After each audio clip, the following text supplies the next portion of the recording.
Chapter 9. Percival and Lancelot. Percival goes to Caerleon. Percival grew up in the land west of Caerleon. It was a wild and empty land, and few travellers went there.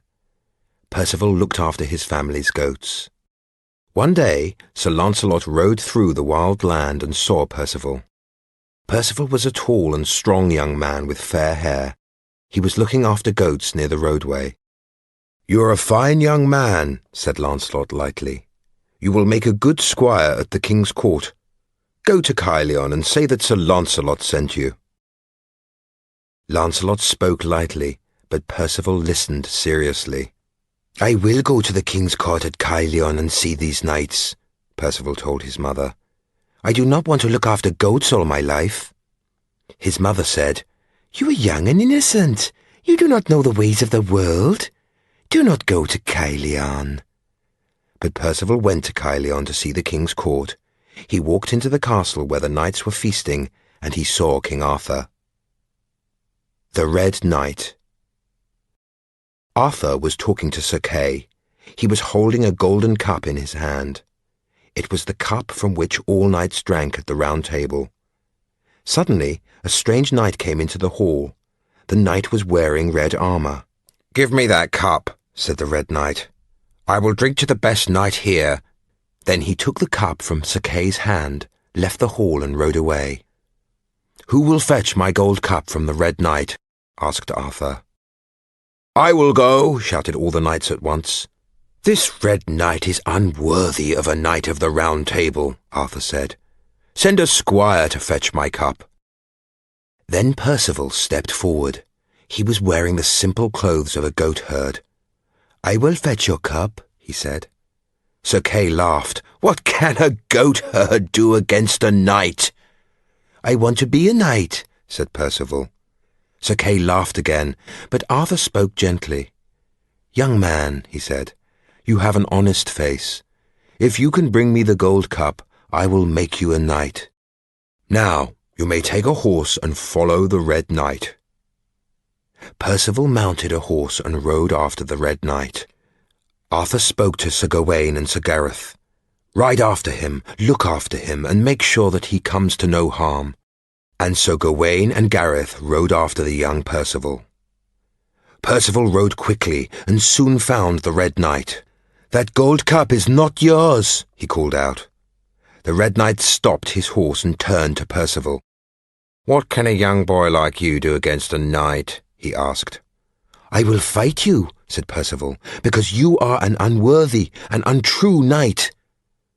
"Then I will have to kill you," said the Red Knight. He pointed his lance and rode at Percival. But Percival was quick. He jumped from his horse and pulled the Red Knight's spear from his hand. Then the Red Knight turned and drew his sword.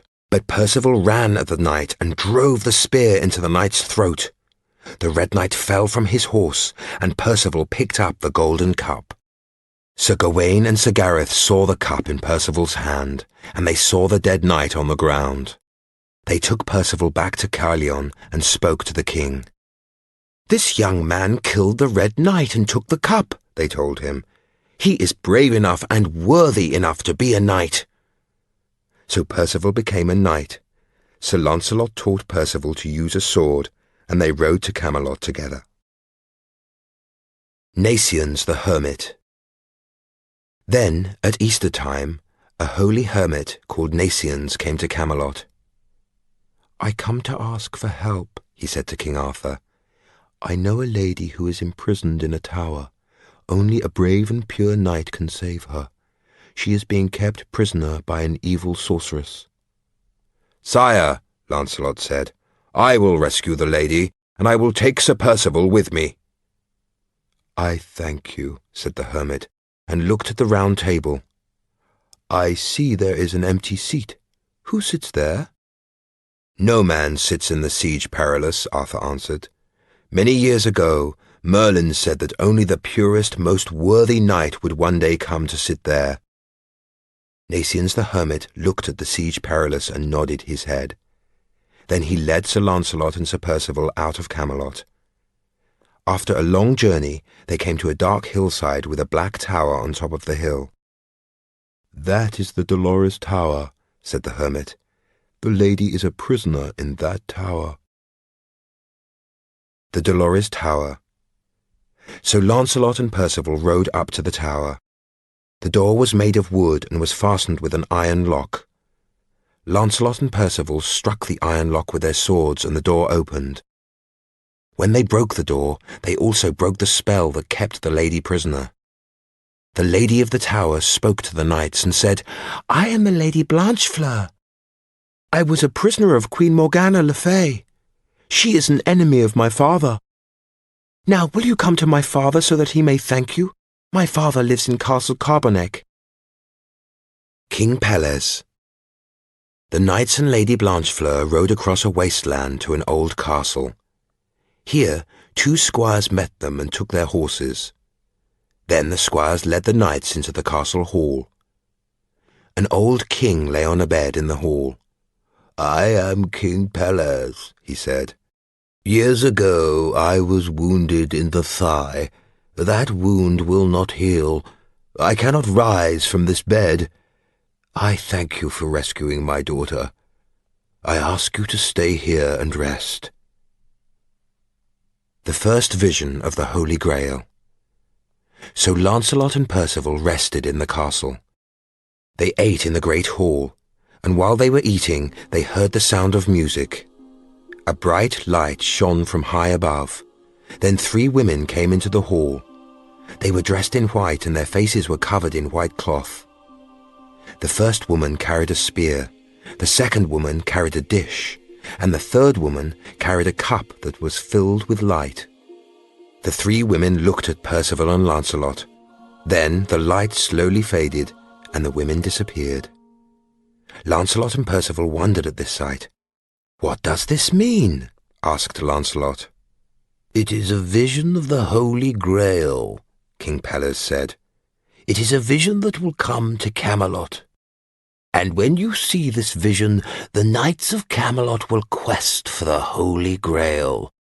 "But why do we see the vision here and now?" asked Lancelot.